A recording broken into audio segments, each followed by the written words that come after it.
Dude, I keep getting these random ass channels, these streams with like a few views suggested to me. Are you guys getting this? I got stuff I actually watch, like Mario Kart World Music to recover from burnout. And then I get like these streams. It's actually quite nice. It's never stuff I would click on, but it's nice that they're like trying to send you some that is from a small streamer. But they seem to not be able to tag the content properly. So I'm like, hey, thanks for showing me small streamers, but they have nothing I would ever watch.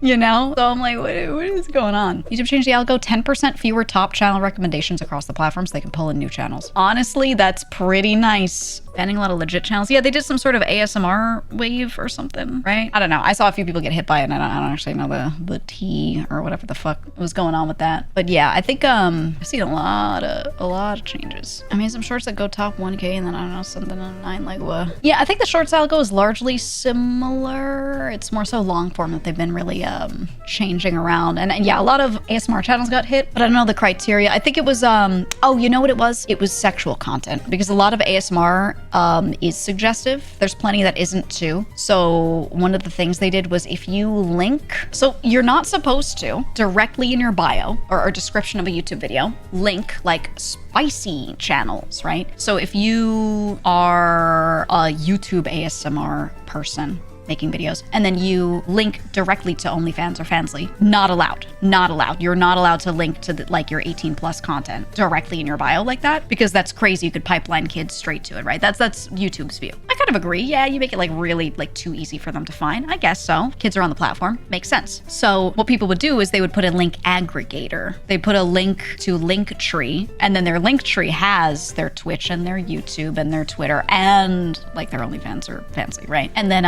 so now they were hitting those too, because they were like, this is not really hiding this from the kids or anything, like it's still right there. So I think the thing is though, the way they were detecting it hit a lot of extra people that some of them didn't even have anything like that. So it was getting a little, you know, a little oversteppy on some of that, but you know, a lot of those have 18+ warnings. Yeah, but I'm gonna be real with you. I'm not saying I agree with this, but this is their stance and I get it. To a kid, they're gonna see a thing that says, you know, like 18+ area, and they're gonna be like, ooh, and click half the time. That's straight up. That's just how it is. When you put it in front of them, are you 18, yes or no? They very rarely click no. They're like, oh my God, what's the forbidden thing I'm not supposed to see? Even if they don't know what they're doing, they're gonna be like, oh my God, why can't I see this? Why are you trying to keep me from this? I'm curious. And then they click, right? So that's why, you know, that's why like, even if you put warnings, at the end of the day, they're like, don't make it available, right? I personally feel like the impetus is on the parents to keep their kid from that stuff. But I agree, like, yeah, it shouldn't be so easily found. It's a mix of both, I think. It's a mix. But I think the end fault is more heavily on the parents. But, you know, it's hard because YouTube is a for everyone platform. There are kids on there, there are adults on there, like everybody's there, you know? They do have separate YouTube kids, but you've got like, you know, teenagers and stuff on regular YouTube especially. And there's just no way to do it. There's no good way for a site that lets everyone on it and is made for everyone to like keep this stuff out, besides telling the creators, hey, you just can't direct link to this. If they go to another site, they Google you and they find it, whatever, but like you just can't link to this. I think it's really the only way, you know? I personally am not against 18+ content though, so I hope my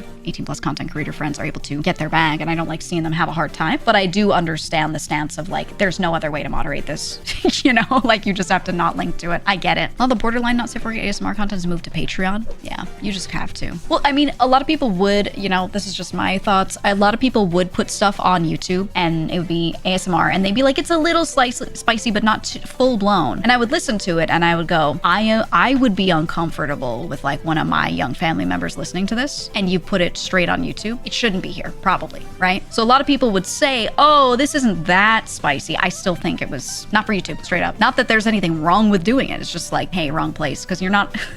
I don't walk through the park and make those noises, right? You don't just go out into public and just start saying those things and making those noises. If you wouldn't just do it in a public place where there could be kids or adults, then you can't, you know, like you just can't, you know what I'm saying? That being said, I make horrifically crass jokes sometimes, and that goes on my YouTube, you know, but it's not sexualized, which is like a different thing. So I'm like, I don't know. It's hard. It's one of those things that's just too hard to regulate. There's no good answer. But yeah, I've got some people, and it sucks because sometimes I really like a lot of these people. I really like them as people, so I don't want to call them out, but sometimes I'll see someone post something on Twitter and they'll be like, I can't believe this video got taken down. It wasn't even that spicy. And I check it and I'm like, are you serious? Like, do you have ears? Like, are we listening to the same thing? Like, I think this is actually like not supposed to be here.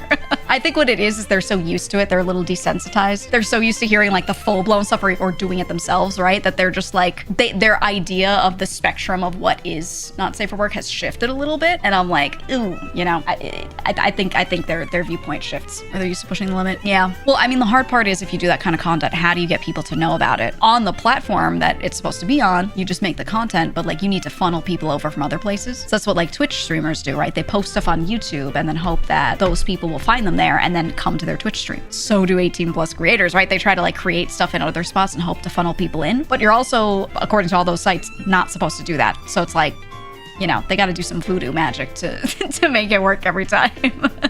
And they're all out here trying to figure out what voodoo to do this time to like make it work but technically be okay, instead of make it work but have it be a fully bannable offense. So I don't know. It's tough. This is a video of you moaning as a joke when you fall in Mario.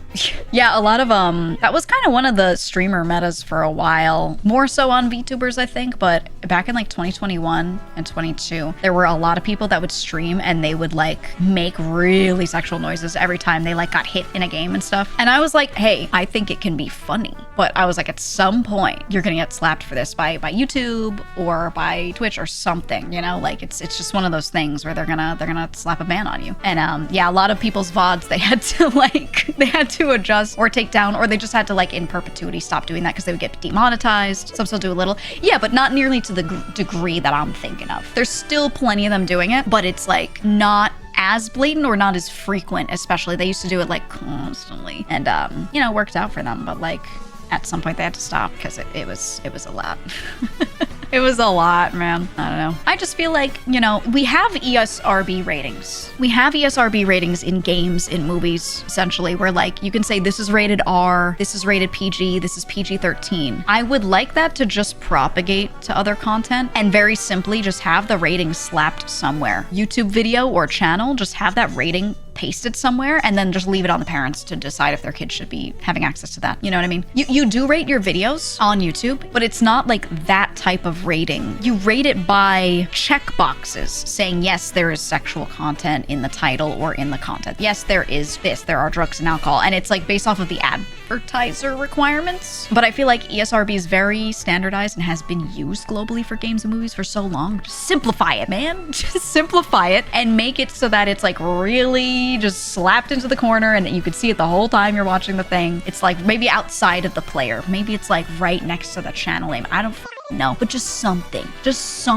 simplify all this, you know what I mean? I think they don't want to lift that system because then there are a lot more legal hurdles to jump through and it would be costly. That's really what it is. It's the paperwork and then they're beholden to someone else's rules. So I understand them not doing it, but I wish they would do their own version of it so it looks really similar, copy their homework, and then advertisers would understand the system better. I don't know. They don't have to literally work with the organization doing it, but they could use very similar ratings and then put that in front of advertisers and say, hey, this is following the same general guidelines about 90% as this. Something like that might make sense, and then they could just go to advertisers and be like, yo, this is basically rated R, right? Like, understandable. As are many movies, and you see them still advertising on movie channels or normal TV, etc. Right? I don't know. I feel like that would be easier. But on Twitch, we sit here and we do like let me see, content labels. Politics and sensitive social issues is one. 2 is drugs, intoxication, or excessive tobacco use. Then there's gambling. Then there's mature rated games, significant profanity or vulgarity, sexual themes, and violent and graphic depictions. These are all different checkboxes. And I'm like, we could bundle this.